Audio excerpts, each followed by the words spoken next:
Good morning student हम आज BSc third year physical chemistry में यूनिट फर्स्ट में टॉपिक है क्वांटम मैकेनिक्स के बारे में पढ़ेंगे। तो क्वांटम मैकेनिक्स में आज हमारा फर्स्ट टॉपिक है ब्लैक बॉडी रेडिएशन। ठीक है, तो ब्लैक बॉडी रेडिएशन के बारे में जानने से पहले हम ये जान लेते हैं कि ब्लैक बॉडी क्या होती है। ब्लैक बॉडी क्या होती है?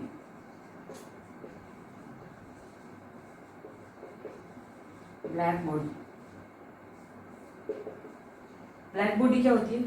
ब्लैक बॉडी एक ऐसा इमेजिनरी ऑब्जेक्ट है जिस पर चाहे किसी भी वेवलेंथ की रेडिएशन किसी भी एंगल से आपतित की जाए, वो अपनी सतह पर आपतित सभी वेवलेंथ की रेडिएशन का कंप्लीट अब्जॉर्प्शन कर लेता है। ठीक है, यानी ब्लैक बॉडी अपनी सरफेस पर आपतित सभी तरह की वेवलेंथ वाली रेडिएशन का कंप्लीट अब्जॉर्प्शन कर लेती है। तो इसका मतलब ये नहीं है कि ब्लैक बॉडी सिर्फ कंप्लीट अब्जॉर्प्शन ही करती है, ब्लैक बॉडी एक इमिशन भी करती है। क्योंकि अकॉर्डिंग टू किरचॉफ लॉ क्या हो जाता है? किरचॉफ लॉ ये कहता है कि एक अच्छा अवशोषक जो होता है वो एक अच्छा उत्सर्जक भी होता है। यानी किसी भी पिंड के लिए अगर उत्सर्जन क्षमता, एक पिंड द्वारा जो अगर रेडिएशन का इमिशन हो रहा है, तो उत्सर्जन क्षमता और अवशोषण क्षमता का जो रेशियो निकालेंगे वो हमेशा क्या निकल के आता है? कांस्टेंट निकल के आता है।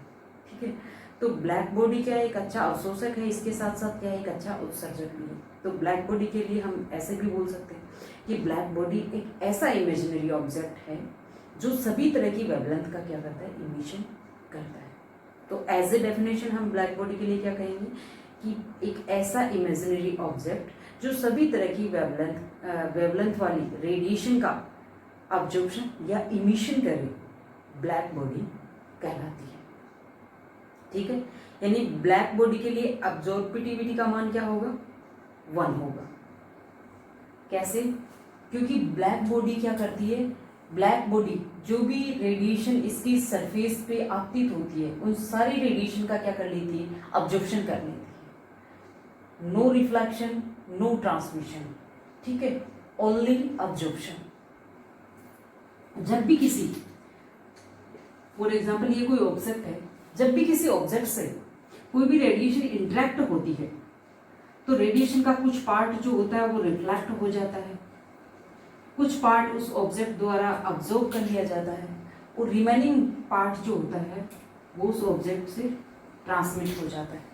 ठीक है, लेकिन ब्लैक बॉडी रेडिएशन का रिफ्लेक्शन या ट्रांसमिशन नहीं करती है। ब्लैक बॉडी अब इंसिडेंट रेडिएशन का कंप्लीटली अब्जॉर्प्शन करती है। इसलिए ब्लैक बॉडी के लिए अब्जॉर्बिटिविटी का मान क्या होता है?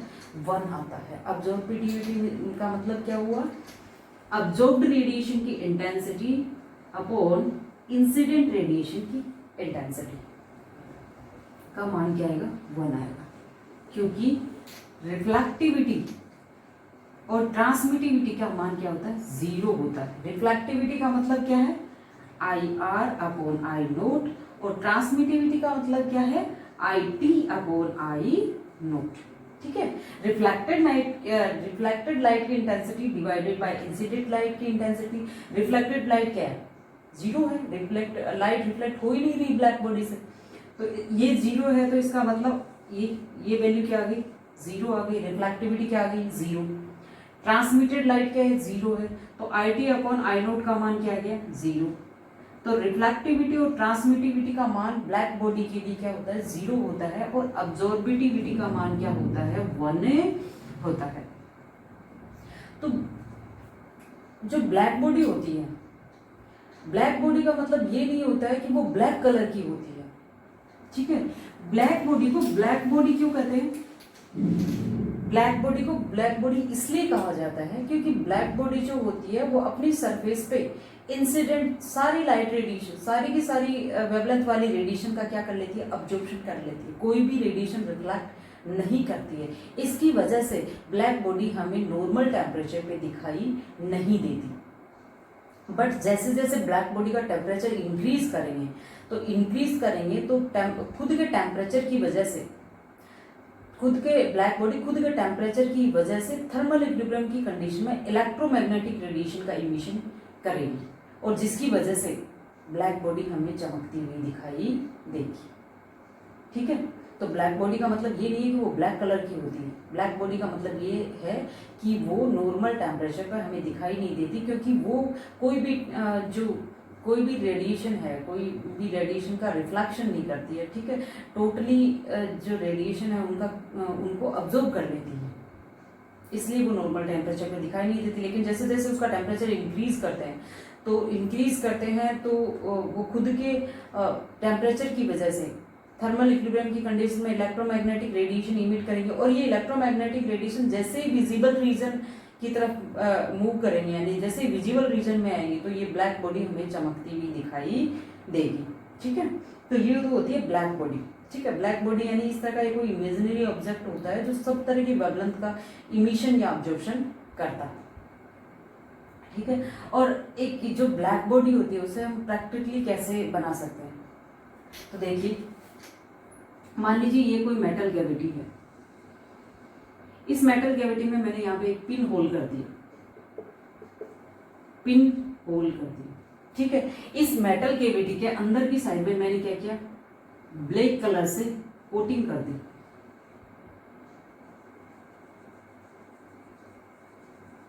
ये मैंने ब्लैक कलर की कोटिंग कर दी।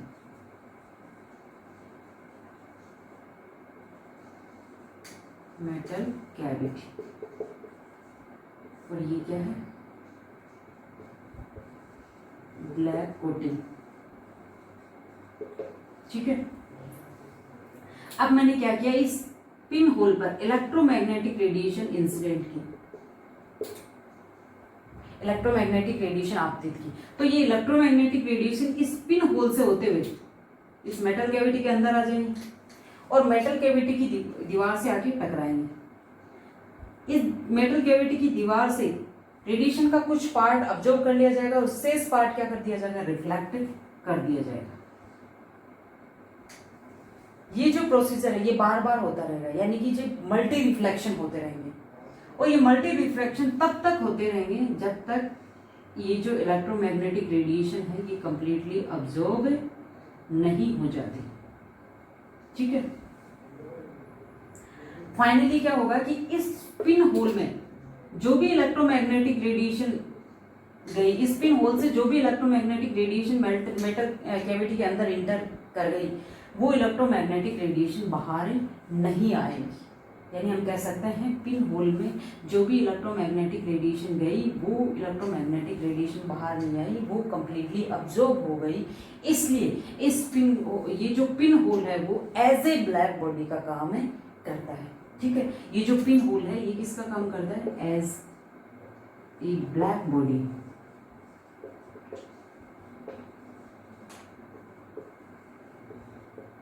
ठीक है, देखिए यहाँ पे ये जो मेटल कैविटी है ये ब्लैक बॉडी का काम नहीं करती है। क्यों? क्योंकि मेटल कैविटी की सरफेस पे कहीं पे भी आप इलेक्ट्रोमैग्नेटिक रेडिएशन अगर डालोगे तो रेडिएशन का रिफ्लेक्शन भी होगा, अब्जॉर्प्शन भी होगा और ट्रांसमिशन भी होगा। यानी कि ये जो मेटल कैविटी की सरफेस है ये कहीं से भी ब्लैक बॉडी का काम नहीं कर रही है। जब इलेक्ट्रोमैग्नेटिक रेडिएशन इस पिन होल के थ्रू इस मेटल कैविटी के अंदर आ रही है तो इलेक्ट्रोमैग्नेटिक रेडिएशन का कंप्लीट अब्जॉर्प्शन हो रहा है। यानी कि ये जो पिन होल है इसकी सरफेस एक तरह से क्या काम कर रही है, ब्लैक बॉडी का काम कर रही है। इस तरह से हम लोग प्रैक्टिकली ब्लैक बॉडी बनाते हैं। ठीक है, तो ये थी ब्लैक बॉडी। तो ब्लैक बॉडी में हमने क्या क्या पढ़ा, ब्लैक बॉडी में मैंने आपको बताया कि ब्लैक बॉडी एक ऐसा इमेजिनरी ऑब्जेक्ट है जिसकी सरफेस पर किसी भी वेवलेंथ की रेडिएशन को चाहे किसी भी एंगल से इंसिडेंट किया जाए वो अपनी सरफेस पे इंसिडेंट सभी रेडिएशन का क्या कर लेगी, अब्जॉर्प्शन कर लेगी। रेडिएशन का कोई मतलब रेडिएशन का बिल्कुल भी रिफ्लेक्शन या ट्रांसमिशन नहीं करेगी। यानी ब्लैक बॉडी जो है वो अपनी सरफेस पर इंसिडेंट सभी वेवलेंथ वाली रेडिएशन का कंप्लीट अब्जॉर्प्शन कर लेती है। या फिर कह सकते हैं कि ब्लैक बॉडी जो है जिसको गर्म करने पर या टेम्परेचर देने पर सभी तरह की वेवलेंथ वाली रेडिएशन का क्या करती है, इमिशन करती है। क्योंकि अकॉर्डिंग टू किरचॉफ लॉ एक अच्छा अवशोषक जो होता है वो अच्छा उत्सर्जक भी होता है। तो अगर ब्लैक बॉडी एक अच्छा अवशोषक है तो वो एक अच्छा उत्सर्जक भी है। तो ब्लैक बॉडी के लिए हम फाइनली हम ये डेफिनेशन देते हैं कि ब्लैक बॉडी एक ऐसा इमेजिनरी ऑब्जेक्ट है जो सभी तरह की वेवलेंथ वाली रेडिएशन का अब्जॉर्प्शन या इमिशन करता है। देन मैंने ये बताया कि ब्लैक बॉडी के लिए अब्जॉर्बिटिविटी का मान क्या होता है, 1 होता है, क्योंकि ब्लैक बॉडी जो होती है वो रेडिएशन का कंप्लीटली अब्जॉर्प्शन करती है, रेडिएशन का रिफ्लेक्शन या ट्रांसमिशन नहीं करती है। इसलिए जो रिफ्लेक्टिविटी है वो और ट्रांसमिटिविटी है उनका मान 0 होता है ब्लैक बॉडी के लिए, और अब्जॉर्बिटिविटी यानी ए इक्वल टू क्या होता है, 1 होता है। नेक्स्ट मैंने बताया कि ये जो ब्लैक बॉडी होती है, ये ब्लैक बॉडी का मतलब ये नहीं है कि वो ब्लैक कलर की है। ब्लैक बॉडी को ब्लैक बॉडी इसलिए कहा जाता है क्योंकि ब्लैक बॉडी रेडिएशन का कम्प्लीटली अब्जॉर्प्शन कर लेती है, जिसकी वजह से ये नॉर्मल कम्प्लीटली अब्जॉर्प्शन कर लेती है, कोई भी रेडिएशन को रिफ्लेक्ट नहीं करती, जिसकी वजह से ये हम नॉर्मल टेम्परेचर पर दिखाई नहीं देती। लेकिन जैसे जैसे हम लोग ब्लैक बॉडी का टेम्परेचर इंक्रीज करते हैं तो वो ब्लैक बॉडी अपने खुद के टेम्परेचर की वजह से एक थर्मल इक्विलिब्रियम की कंडीशन में इलेक्ट्रोमैग्नेटिक रेडिएशन इमिट करती है। अगर ये इलेक्ट्रोमैग्नेटिक रेडिएशन विजिबल रीजन में आती है आ जाती है, यानी टेम्परेचर वो इतना इंक्रीज करे कि जो ब्लैक बॉडी है उसके द्वारा इमिटेड रेडिएशन जो है वो इमिटेड इलेक्ट्रोमैग्नेटिक रेडिएशन जो है वो विजिबल रीजन में आ जाए, तो ब्लैक बॉडी हमें चमकती हुई दिखाई देती है। ठीक है, तो ये तो थी ब्लैक बॉडी। अब हम बात करते हैं ब्लैक बॉडी रेडिएशन की।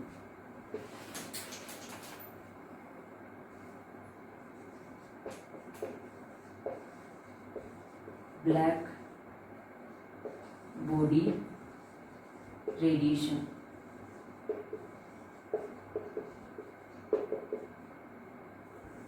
ब्लैक बॉडी रेडिएशन क्या होती है? देखिए, ब्लैक बॉडी को जब गर्म किया जाता है, उसको टेम्परेचर दिया जाता है, तो एक फिक्स टेम्परेचर पर थर्मल इक्विलिब्रियम की कंडीशन में ब्लैक बॉडी इलेक्ट्रोमैग्नेटिक रेडिएशन को इमिट करती है। जैसे हम क्या कहते हैं, ब्लैक बॉडी रेडिएशन कहते हैं। तो ब्लैक बॉडी रेडिएशन किसे कहेंगे? ब्लैक बॉडी को गर्म करने पर या टेम्परेचर देने पर एक नियत ताप पर थर्मल इक्विलिब्रियम की कंडीशन में ब्लैक बॉडी जो इलेक्ट्रोमैग्नेटिक रेडिएशन इमिट करती है उन्हें हम ब्लैक बॉडी रेडिएशंस कहते हैं। तो ये जो ब्लैक बॉडी रेडिएशंस होती हैं ये एक तरह से थर्मल रेडिएशन होती है। थर्मल रेडिएशन क्यों? क्योंकि थर्मल रेडिएशन किसको बोलते हैं? थर्मल रेडिएशन का मतलब होता है कि कोई भी जो ऑब्जेक्ट होता है वो अगर खुद के टेम्परेचर की वजह से रेडिएशन का इमिशन करता है तो उन्हें अपन क्या कहते हैं? थर्मल रेडिएशन कहते हैं। यहाँ पे ब्लैक बॉडी खुद के टेम्परेचर की वजह से रेडिएशन इमिट कर रही है, तो इसलिए ये जो ब्लैक बॉडी रेडिएशन है ये क्या होती है? एक तरह से थर्मल रेडिएशन होती है। ठीक है, तो ये जो ब्लैक बॉडी द्वारा इमिटेड रेडिएशन है यानी ब्लैक बॉडी रेडिएशन है, उसको हम अगर स्पेक्ट्रोमीटर से डिटेक्ट करें और एक जो ब्लैक बॉडी रेडिएशन है इनकी इंटेंसिटी और वेवलेंथ के बीच में एक ग्राफ प्लॉट करें तो इस तरह का ग्राफ आएगा।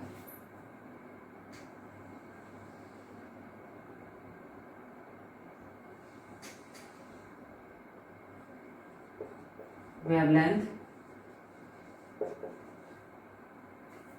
इंटेंसिटी,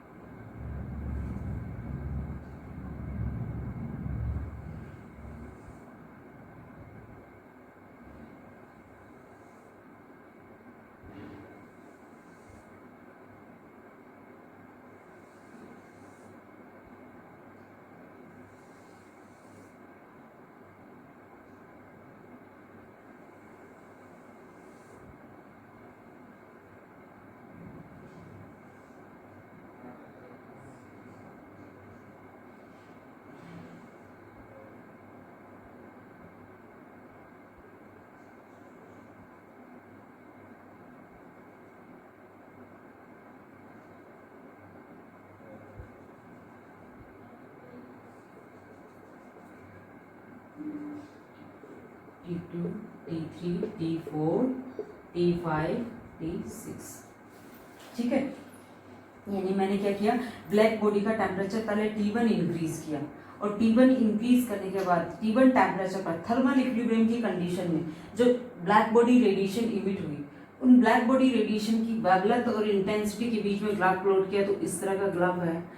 फिर मैंने क्या किया, T2 टेम्परेचर तक ब्लैक बॉडी का टेम्परेचर कितना कर दिया, T2 टेम्परेचर कर दिया। तो T2 टेम्परेचर पर जो थर्मल इक्विलिब्रियम की कंडीशन में ब्लैक बॉडी रेडिएशन इमिट हुई, उन ब्लैक बॉडी रेडिएशन की वेवलेंथ और इंटेंसिटी के बीच में ये ग्राफ आया। इसी तरह से फिर मैंने T3 टेम्परेचर रखा तो ये वाला ग्राफ मिला, T4 टेम्परेचर रखा तो ये वाला, और T5 टेम्परेचर रखा तो ये वाला, और T6 टेम्परेचर रखा तो ये वाला। ठीक है, यानी कि मैं टेम्परेचर को इंक्रीज करती जा रही हूँ, T1 से T2, T2 से T3, T3 से T4, T4 से T5 और T5 से T6।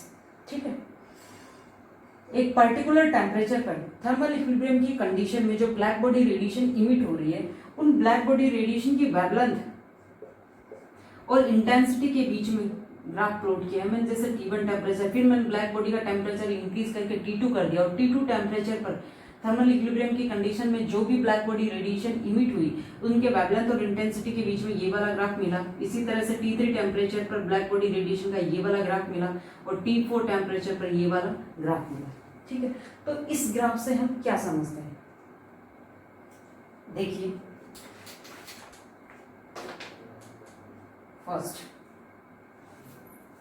देखिए, जो ब्लैक बॉडी रेडिएशन का स्पेक्ट्रम हम देखते हैं, तो उसमें हम देखते हैं कि जो इमिटेड रेडिएशन है, इमिटेड रेडिएशन का वेवलेंथ जैसे जैसे इंक्रीज होता है, उनकी इंटेंसिटी भी क्या है, बढ़ती जाती है। ठीक है, ये देखिए जैसे जैसे जैसे पर्टिकुलर T1 टेम्परेचर की बात करूँ, T1 टेम्परेचर पर ब्लैक बॉडी द्वारा जो इमिटेड रेडिएशन है, उन इमिटेड रेडिएशन का जो वेवलेंथ और इंटेंसिटी का स्पेक्ट्रा हमें मिला है, उस T1 टेम्परेचर पर अगर बात करूँ तो देखिए यहाँ पे जो ब्लैक बॉडी रेडिएशन की वेवलेंथ जैसे जैसे बढ़ती जा रही है, वैसे वैसे इंटेंसिटी क्या हो रही है, बढ़ रही है। और एक पर्टिकुलर वेवलेंथ पर, एक पर्टिकुलर लैम्डा m1 मान लीजिए, इसको लैम्डा मैक्स है, एक पर्टिकुलर वेवलेंथ पे क्या है, इंटेंसिटी क्या हो जाती है, मैक्सिमम हो जाती है। ठीक है, इस वेवलेंथ पे क्या होगी, इंटेंसिटी क्या होगी, मैक्सिमम होगी। उसके बाद जैसे जैसे वेवलेंथ का मान बढ़ता जाता है, इंटेंसिटी क्या होती जाती है, डिक्रीज होती जाती है। ठीक है, यानी कि मेरा कहने का तात्पर्य ये है कि ब्लैक बॉडी द्वारा जो इमिटेड रेडिएशन होती है, वो एक एट ए कांस्टेंट टेम्परेचर पर थर्मल इक्विलिब्रियम की कंडीशन में जो ब्लैक बॉडी रेडिएशन इमिट करती है, वो इमिटेड रेडिएशन जो होती है, वो जैसे जैसे लैम्डा इंक्रीज होता है, इमिटेड रेडिएशन की इंटेंसिटी भी इंक्रीज होती है, और एक पर्टिकुलर लैम्डा पर इंटेंसिटी मैक्सिमम होती है, यानी कि एक पर्टिकुलर लैम्डा वाली रेडिएशन ज़्यादा मात्रा में मिलती है, जिसे अपन क्या कहते हैं, लैम्डा मैक्स कहते हैं। ठीक है, देन लैम्डा का मान जैसे जैसे बढ़ता है, ये जो रेडिएशन की इंटेंसिटी है वो क्या होती है, डिक्रीज होती जाती है। सेकंड क्या है, सेकंड ये है कि ये जो ब्लैक बॉडी रेडिएशन का जो स्पेक्ट्रम है, वो कंटिन्यूअस होता है। कंटिन्यूअस का मतलब देखिए यहाँ लैम्डा 0 से लेकर लैम्डा इनफाइनाइट तक कंटिन्यूअस है। ठीक है, थर्ड क्या है,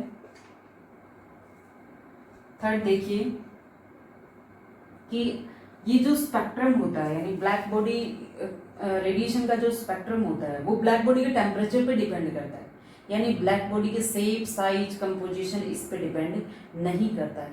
अगर हमने मान लीजिए जैसे दो ब्लैक बॉडी ले ली और दोनों का टेम्परेचर सेम रखा और उनके द्वारा इमिटेड रेडिएशन का स्पेक्ट्रम लिया, तो दोनों स्पेक्ट्रम सेम मिलेंगे।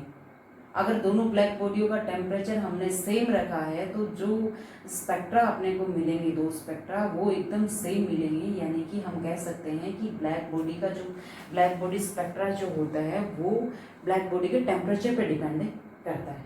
ठीक है, उसके कंपोजिशन पे, उसके शेप, साइज पे डिपेंड नहीं करता। नेक्स्ट है, अब इस ग्राफ में देखिए, ये जो ब्लैक बॉडी रेडिएशन का स्पेक्ट्रा जो मिला है, इसमें देखिए कि जैसे जैसे टेम्परेचर इंक्रीज होता जा रहा है, इमिटेड रेडिएशन का जो लैम्डा है वो क्या होता जा रहा है, डिक्रीज होता जा रहा है। अब मान लीजिए T1 टेम्परेचर पर लैम्डा मैक्स लैम्डा m1 है, T2 टेम्परेचर पर लैम्डा मैक्स लैम्डा m2 है, और T3 पर लैम्डा m3 और T4 पर लैम्डा M4 और T5 पर लैम्डा M5 और T6 पे है लैम्डा M6। ठीक है, तो अब देखिए इसमें से ज्यादा टेम्परेचर कौन सा है? T1, T2, T3, T4, T5, T6 में से मैक्सिमम टेम्परेचर क्या है? T6 है। देन T5, उसके बाद में T4 उससे कम, T3 उससे कम, T4 उससे कम और T1 सबसे कम। और यहाँ पर लैम्डा देखिए, लैम्डा में सबसे ज्यादा कौन सा है? लैम्डा M1 है, लैम्डा M1 सबसे ज्यादा है, लैम्डा M2 उससे कम, lambda M3, lambda M4, lambda M5, lambda M6। ठीक है, यानी हम देख रहे हैं कि जो ब्लैक बॉडी रेडिएशन का जो स्पेक्ट्रा मिल रहा है उससे हमें ये ज्ञात हो रहा है कि जो जैसे जैसे ब्लैक बॉडी का टेम्परेचर इंक्रीज कर रहे हैं तो जो इमिटेड रेडिएशन है वो इमिटेड रेडिएशन का जो लैम्डा है वो क्या होता जा रहा है? डिक्रीज होता जा रहा है। यानी हम क्या कह सकते हैं कि जो लैम्डा मैक्स है वो क्या है? ब्लैक बॉडी रेडिएशन की परम ताप के क्या है? इनवर्सली प्रोपोर्शनल होता है। ठीक है, lambda M directly proportional to 1/T। तो क्या लिखेंगे?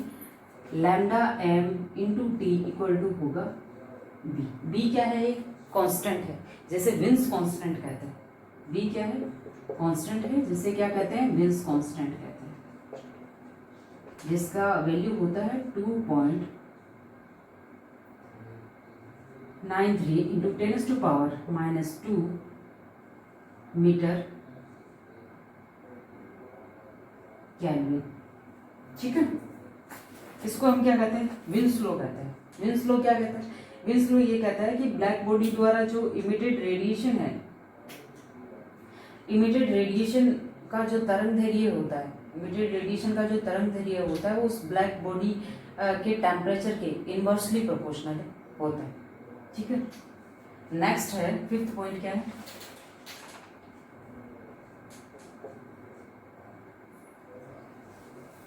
फिफ्थ पॉइंट है स्टीफन